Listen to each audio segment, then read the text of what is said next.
Hey folks, and welcome to this event.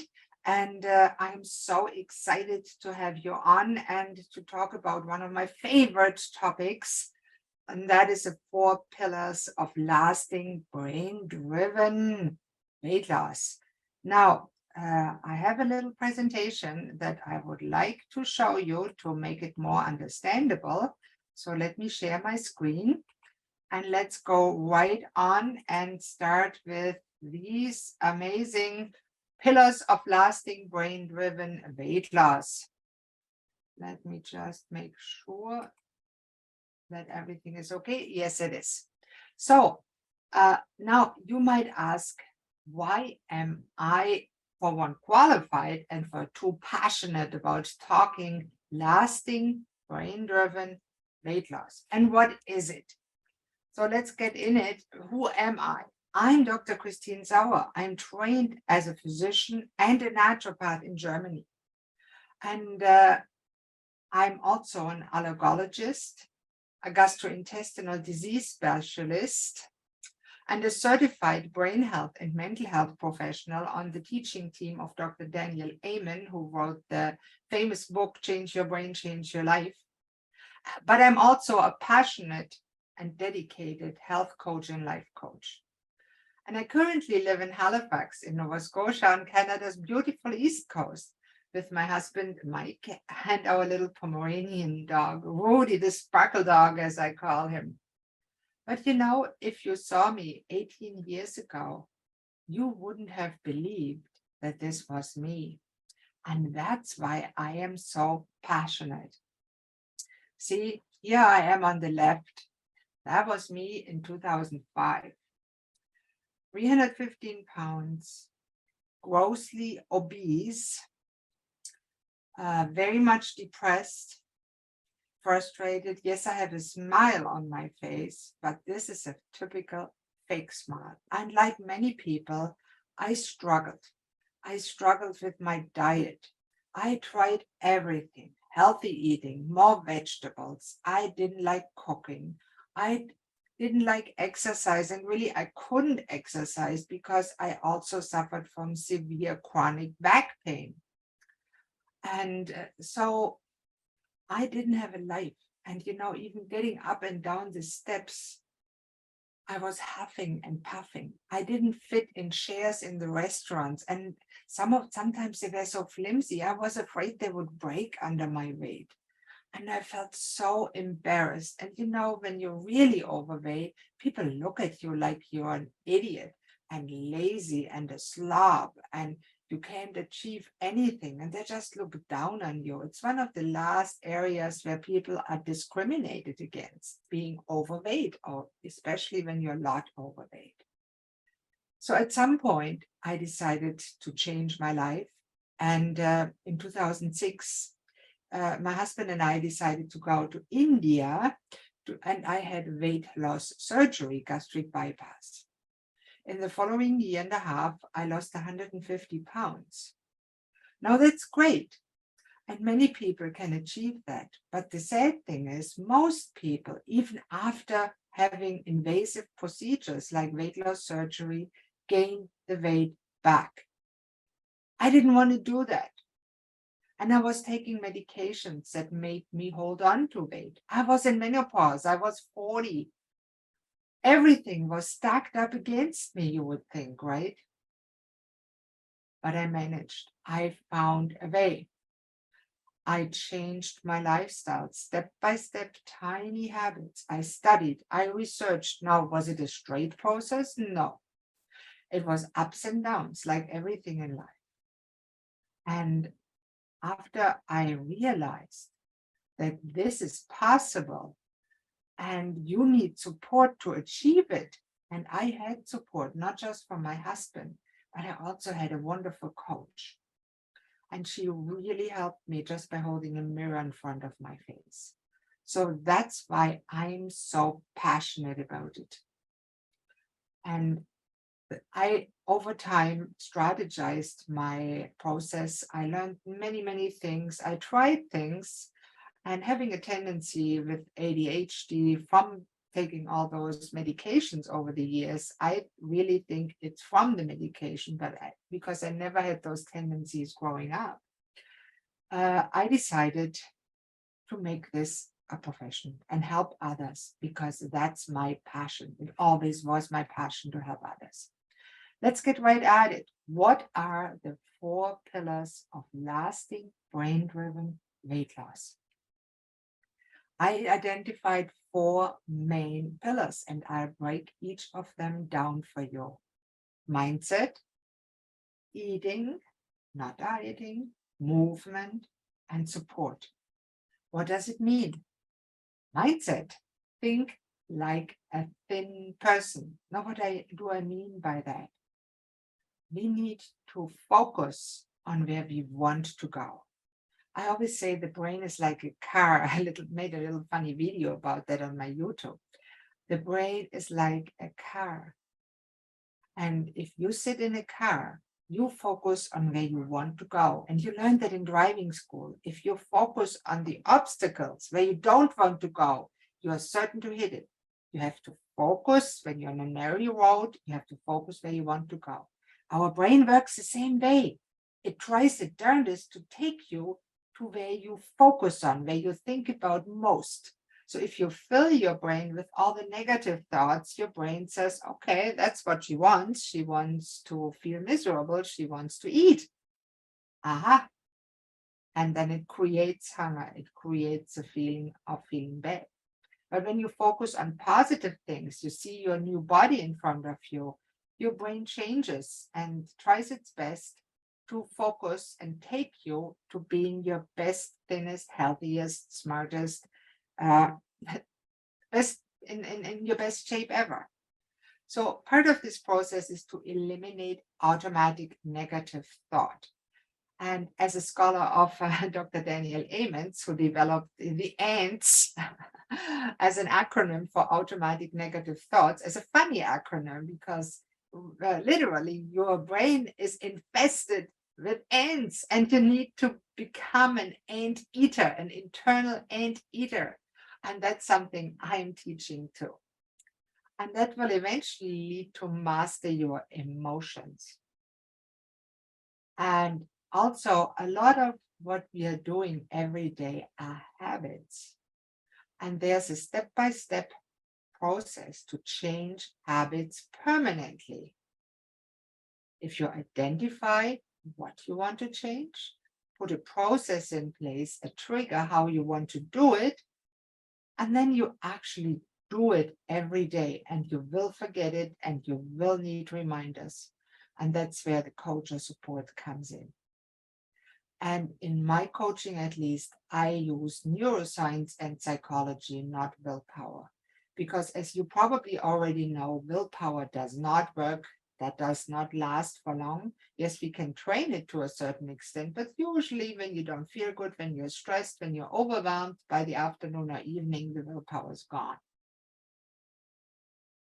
And I am the same way. So the best place to start is use neuroscience, psychology, use your brain, train your brain step by step, tiny changes, one day at a time. I know you want to lose 150 pounds in 1 week. Well, it doesn't work that way. Life is a slow process. And if you're not ready to accept it, go on a crash diet, try it and fail. You haven't failed enough. Sorry to say that. I know from experience. All right. Why do I say eating and not dieting? The reason is that diets don't work. 95% of people that go on a diet fail. That's a proof.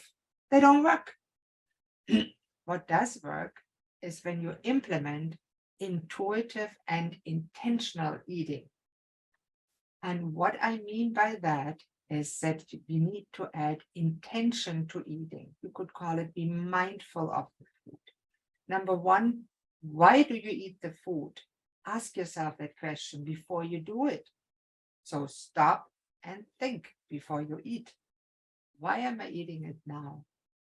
And if it still feels right after you think about it, by all means eat some. but eat it slowly with intuition. Use your intuition and notice when how the food feels on your lips, how it smells. Use all your senses to experience the food. Do not just wolf it down. Yes, food can massively impact your mood. A candy bar, we all know that, it can make you feel really good and happy and content for about 30 minutes. And then an hour or two later, you crash. You're tired. You feel worse than before. It's not a solution. It's a quick fix that does not work for long. We know that, but many of us are addicted. So that addiction is another part that we can change. I actually healed my own cravings for sweet. I had an addiction for chocolate, especially milk chocolate. When there was milk chocolate in the house, even if it was 5 chocolate bars, I had to eat them all. They were calling me. But you can train your brain to let go of that addiction, to heal that addiction, if you want to say so. And I've done it. And now, when I see a milk chocolate bar, I can eat one piece and stop. That's the difference. You can learn that, and I can help you to learn that. Now, eat foods that feel right. What I mean by that is when you eat something and it feels so wrong to eat it, don't. Something is wrong with it. I firmly believe that our gut feeling, our intuition, can be a very strong leader of our life if we develop it, listen to it, but use our mind also to not follow every instinct that we think may be an intuition, because often it's fake. We can learn to differentiate between fake impulses, like I need a chocolate bar right now, or I need a glass of wine, and real intuition. Like, this food is not serving me right now. This food is not loving me back. That's another point. The next point. I can help you, and I trained my own brain to love the foods that love you back. And as an example, I used to hate Brussels sprouts. They don't taste good by themselves. Actually, by now I'm liking them. But in the beginning, I hated it. I didn't want to eat them. So I tried different recipes, and I trained my brain to change my mind and start liking them. And now I don't crave them, but I like them. I don't dislike them anymore. Now, there are certain foods that I still absolutely do not like. One of the examples is lobster.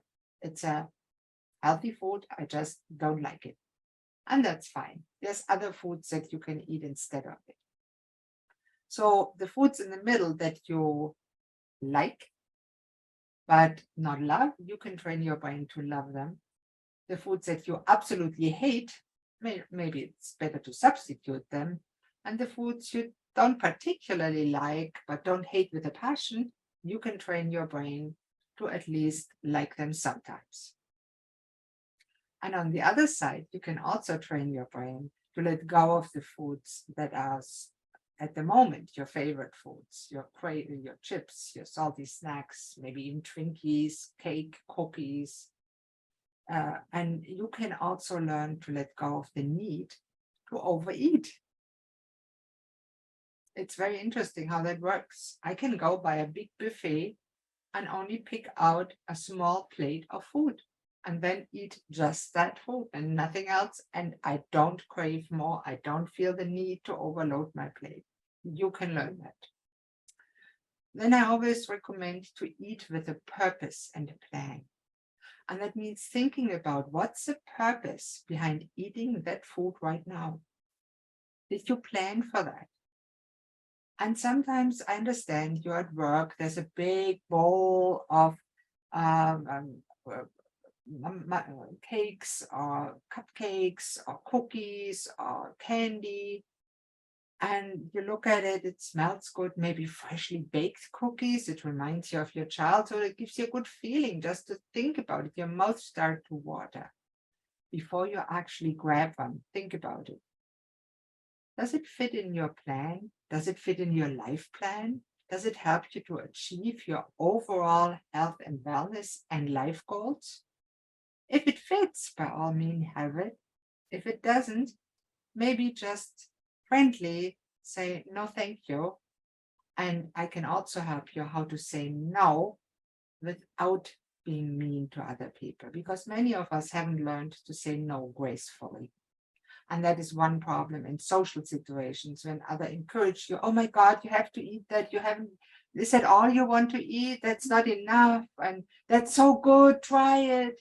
I know how it is.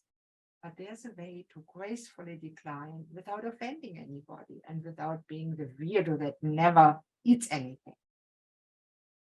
And there's also a way to say yes a little bit, say, okay, I'll try a little piece.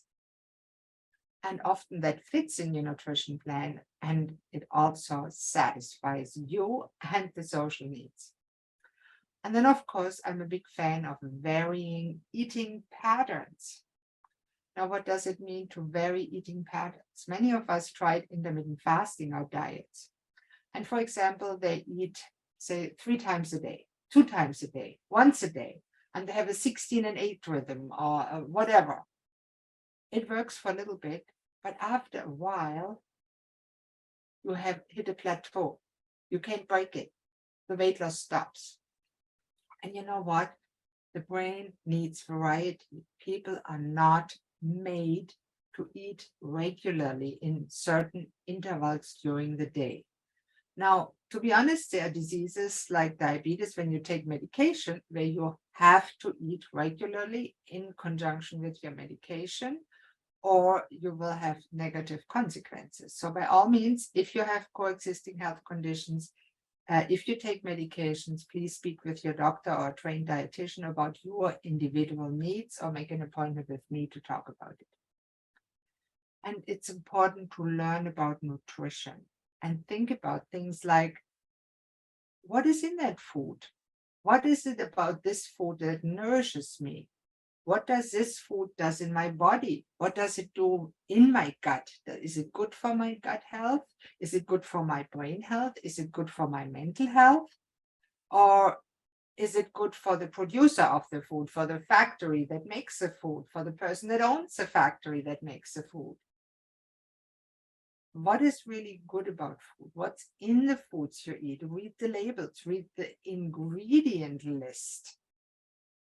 It can be scary what are the ingredients when you really look at it and think about it. There are many, many good foods. I wrote a few books about it. I'll be happy to share the links. One of them, I have it here. Yeah. One of them is this one here. Just hold it to the camera. I'll show it afterwards. Eating for Vibrant Health and Explosive Energy. I put the link in the chat box. You can click on it and get it for free. Now, the next pillar of lasting brain-driven movement, weight loss, is of course movement. Now, as humans, we are meant to move our bodies. That does not mean we have to go to the gym 3 or 4 times a week and exercise mindlessly, run on the treadmill for hours. Because the sad truth is you cannot out-exercise a bad diet. You do not burn a significant amount of calories when you exercise. There's good calculators on the internet. The exercise you do, find out how many calories you actually burn, and you will be surprised how little you can eat. For example, for an hour of treadmill exercises, you can eat about a half a sandwich. It's not significant when it comes to calories burning.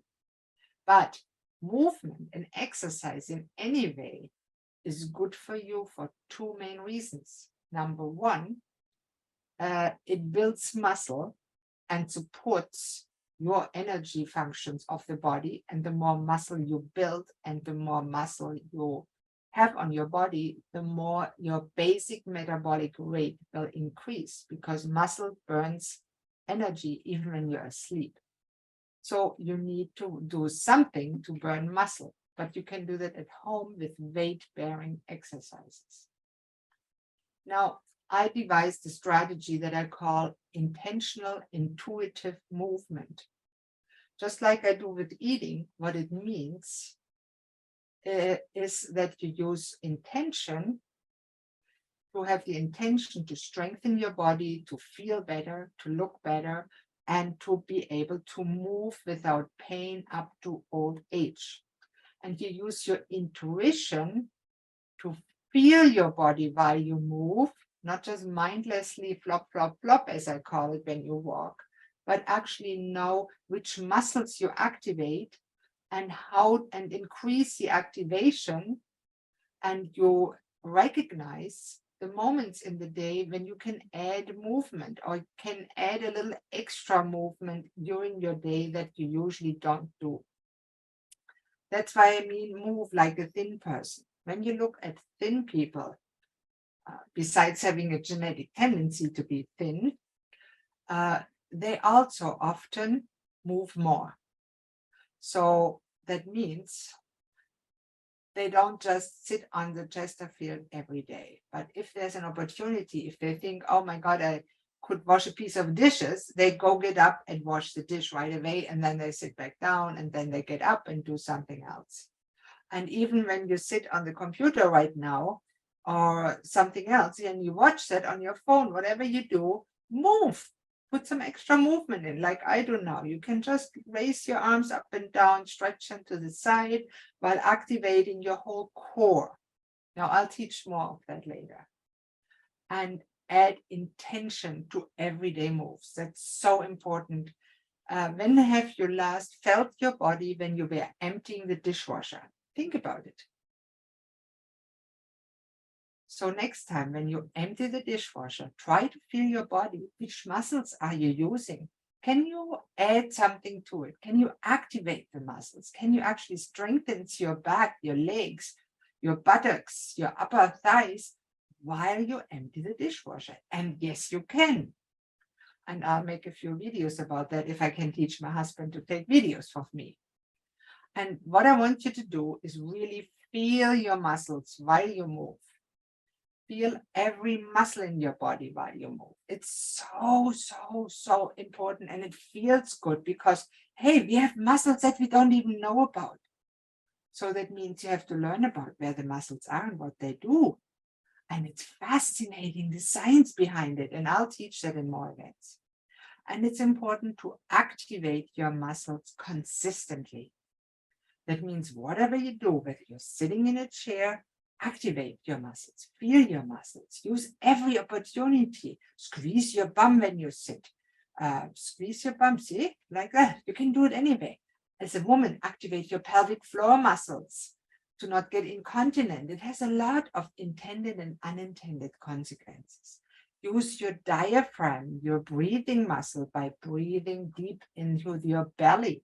At the same time, you reduce anxiety and stress when you do that. And I teach that too. And then regularly change your movement patterns. Don't use the same muscles over and over again. If you just walk every day for half an hour, it's great. It's better than doing nothing. Don't get me wrong. And nature is best. Any movement that you enjoy is good for you. But if you actually want to build muscles, or you want to help your body to move without pain up to old age and lose weight in the process, you need to switch it up. And I can show you how to do that too. And if you do that and you move more intentionally and use your intuition to know when to stop moving, you will prevent injuries and protect your joints, tendons, and even your bones, and build bone mass. Of course, a few supplements are needed to do that in our modern time too, and not just calcium and vitamin D. There's much more that our bones need. All right, so much about movement. Now there's the last pillar that I want to talk about today, and that is the most important pillar when it comes to lasting weight loss. because most of us, after a while, they give up. We give up because it's just too much. We can't muster the effort. It's too hard, and we need support. And support is important. And I personally, of course, am a fan of coaching, because every sports person that wants to be successful has a coach. Look at the famous players, tennis players, sports players, even cricket players, even football players. Look at your local kids, they have a coach. And what does a coach do? It supports them. That's a sports coach. Now, there's different kinds of coaches. There's weight loss coaches like me, and health coaches, wellness coaches, business coaches, parenting coaches. I've worn many of those hats because I'm passionate about wellness in 5 dimensions.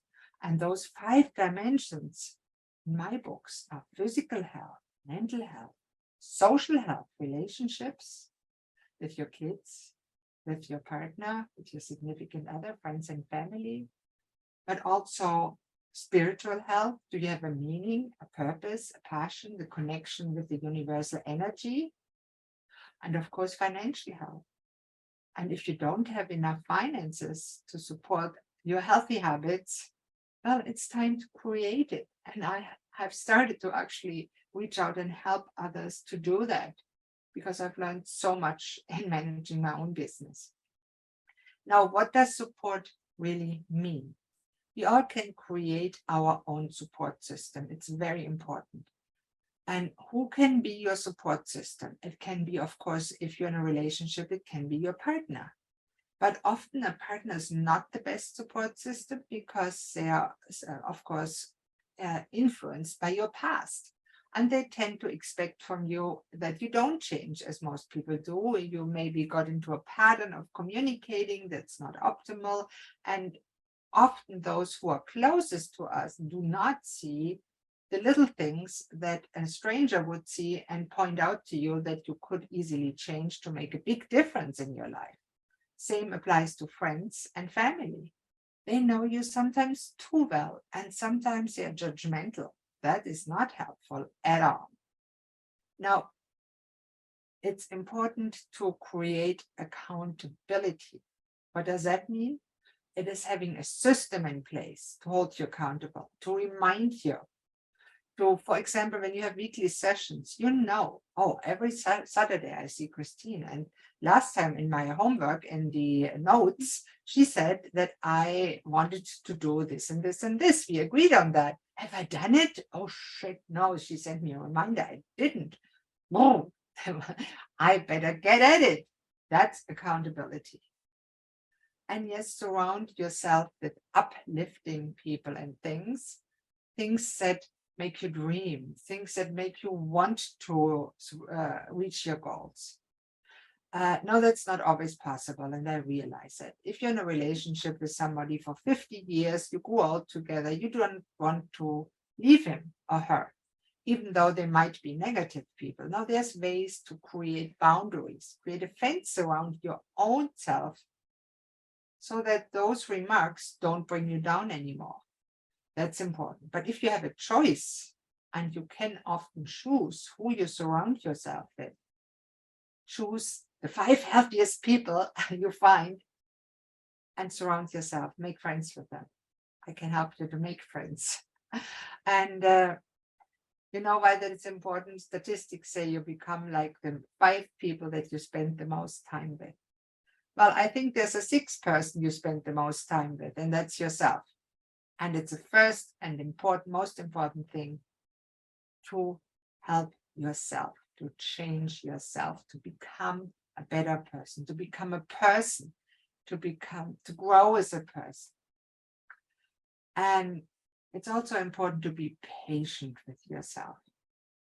And we are often so mean when we talk to ourselves. We say, oh, I shouldn't do that. Oh, I can't do that. Why can't I do that? Why haven't I done it? I'm such an idiot. We label ourselves. All those things we say to ourselves. Become your own best friend. We often talk to ourselves worse than we would ever talk to a good friend. Become your own best friend. And then reach out to others and try to be good to them too. And that's part of creating a healthier environment. An environment that is not just the things around you, the air you breathe, and where you live. The environment is also the people you surround you with, what you look at, what videos you watch, what you interact with online, who you chat with in chat groups and on Facebook. That's all part of your environment. And it can support you if it's positive and non-judgmental, but also not just reaffirming the nonsense that you know hasn't worked for you for years. For example, I see often on Facebook chats that somebody says, anybody else feel down in the dumps? And many people say, yeah, me too, me too, me too. Oh, I feel even worse. That is not helpful. Helpful is actually talking with the person. And that's why when you see me talking on social media, I often ask questions. I would like to know more. And those who are open to it are always invited to a chat with me. And at the moment, my appointments, you can still get a free appointment with me. You might have to wait for it, but you can still get a free call with me because I love to talk with people and I make extra time in my calendar to do so. And I know not everybody can afford a professional fee. Now, those were the 4 pillars of lasting weight loss. It's really that simple. If you train your brain to implement positive habits and actions around all 4 pillars, you will be just as successful as I or more and keep the weight off for the rest of your life and create a healthier body, become the best you can be and be in the best shape of your life.